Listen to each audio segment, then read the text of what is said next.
جاتی ہے۔ خدا کی صفات میں مخلوق سے نفرت شامل نہیں ہے، کسی صفت میں نہیں ہے۔ خدا تعالیٰ کی صفات میں بدخلقی نہیں ہے۔ خدا تعالیٰ کی صفات ایک مجموعہ حسن ہے، اس میں ایک توازن ہے اور ایک کشش ہے۔ تو یہ کیسے ممکن ہے کہ اللہ کسی کی ذات میں اتر رہا ہو اور وہ قابل نفرت بنتا چلا جا رہا ہو اور لوگوں کو قابل نفرت بناتا چلا جائے؟ اس لیے یہ سب سے بڑی پہچان ہے۔ مثلا قرآن کریم نے اس کے لیے بڑا سائنٹیفک ایک کلام، ایسا حیرت انگیز سائنٹیفک کلام ہے کہ کسی پہلو کو نہیں چھوڑتا نہیں۔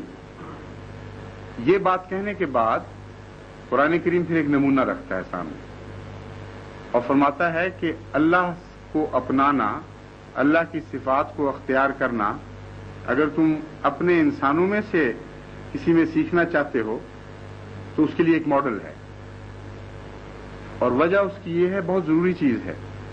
اللہ تعالیٰ اور ہے، بندہ اور ہے، اور بندہ تو ایک برتن کی طرح ہے جس میں لامحدود چیز آ ہی نہیں سکتی۔ اس بندے میں اگر خدا کی صفات اترے تو بندے کا جو رنگ ہو جانا چاہیے ہم صرف وہ دیکھ سکتے ہیں، ورنہ تو ایک فرضی بات ہے۔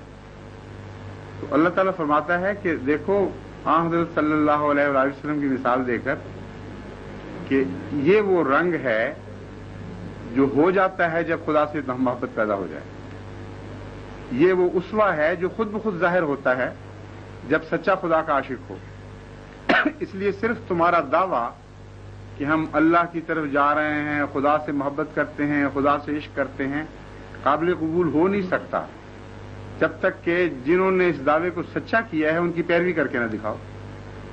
چنانچہ اس بات کو خدا تعالیٰ اس طرح بیان فرماتا ہے، قل ان کنتم تحبون اللہ فاتبعونی یحببکم اللہ، کہ اے دعویٰ داران محبت، بڑی آوازیں اٹھتی ہیں عشق کے دعووں کی، لیکن عشق کا دعویٰ کچھ امتحانوں میں سے گزرتا ہے تو پھر سچا ثابت ہوا کرتا ہے، اور کچھ لوگ ان امتحانوں میں سے گزر کر سچے ثابت ہو چکے ہیں جو مثالیں بن جاتے ہیں۔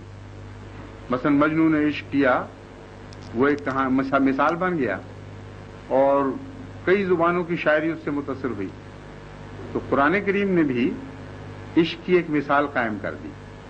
فرمایا تم جو محبت کا دعویٰ کرتے ہو، اگر تم سچے ہو تو پھر حضرت محمد مصطفیٰ صلی اللہ علیہ وآلہ وسلم کی پیروی کر کے دکھاؤ۔ ان کنتم تحبون اللہ فاتبعونی یحببکم اللہ، یعنی رسول اللہ صلی اللہ علیہ وسلم کی زبان سے مخاطب ہوا ہے، میری پیروی کر کے دکھاؤ اور پھر میں تمہیں ضمانت دیتا ہوں کہ اللہ تم سے محبت کرے گا۔ یک طرفہ محبت پیدا نہیں کر دیا کرتی، اگرچہ بظاہر سچی بھی ہو، اس میں اس سے زیادہ کلام کیا گیا ہے۔ ایک انسان جو عاشق ہوتا ہے کسی ذات کا، کسی ذات سے پیار کرتا ہے، اس کا بڑا مقصد یہ ہے کہ وہ بھی مجھ سے پیار کرنے لگے۔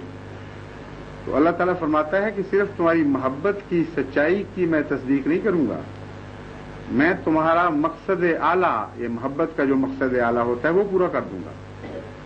اگر حضور اکرم صلی اللہ علیہ وسلم ان کی پیروی کرتے ہو تم، تو پھر سچے ہو جاؤ گے کہ ہاں تمہیں مجھ سے محبت تھی۔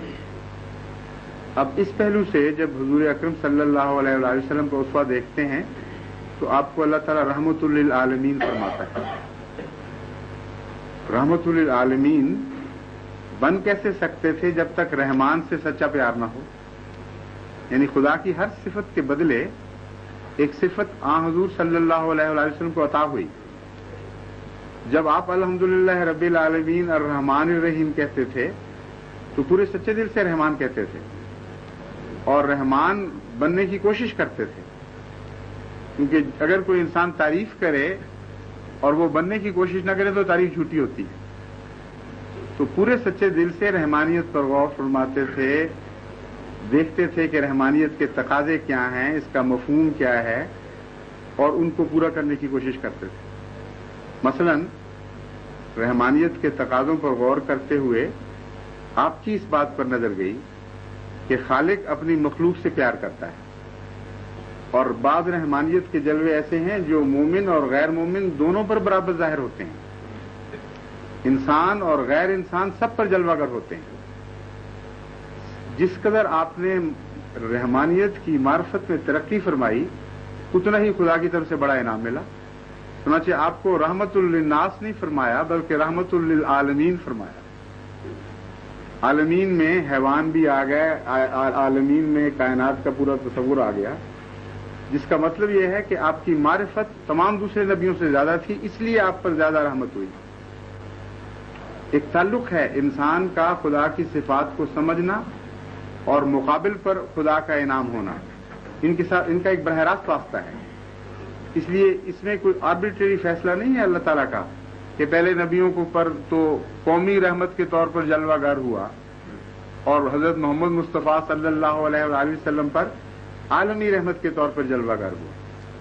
وجہ یہ تھی کہ حضرت حضور اقدس صلی اللہ علیہ وآلہ وسلم نے رحمانیت کا وہ عرفان حاصل کیا جو پہلے نبی نہیں کر سکے تھے, اور جتنا بڑا ظرف ہوتا ہے اتنی بڑی نعمت اس میں داخل ہو سکتی ہے اگر کوئی داخل کرنے کا فیصلہ کرے.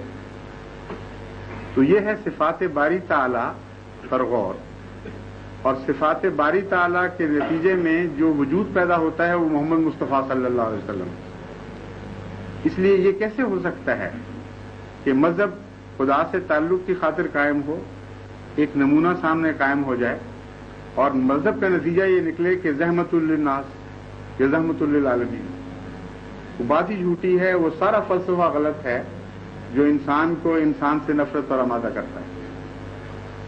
ہاں حضرت صلی اللہ علیہ وآلہ وسلم کی ذات میں جو رحمت نے جلوے دکھائے ہیں وہ آزمائشوں میں سے گزرے ہیں. صرف زبانی بات نہیں تھی کہ رسول خدا کو ہم کہتے ہیں خدا نے رحمت للعالمین کہہ دیا اور فخر شروع کر دیں. رحمت للعالمین کہنا اور بات ہے, رحمت للعالمین بن کے دکھانا بالکل اور بات ہے. اور ہر امتحان پر کچھ تقاضے ہوتے ہیں. حضرت صلی اللہ علیہ وآلہ وسلم نے ہر اللہ تعالیٰ کی صفت کے تقاضے اس امتحان میں پورے کر کے دکھائے ہیں. یہ مضمون ہے جو حضور صلی اللہ علیہ وآلہ وسلم کے ذریعے ہم پر کھلا, اور ان معنوں میں آپ وسیلہ ہیں.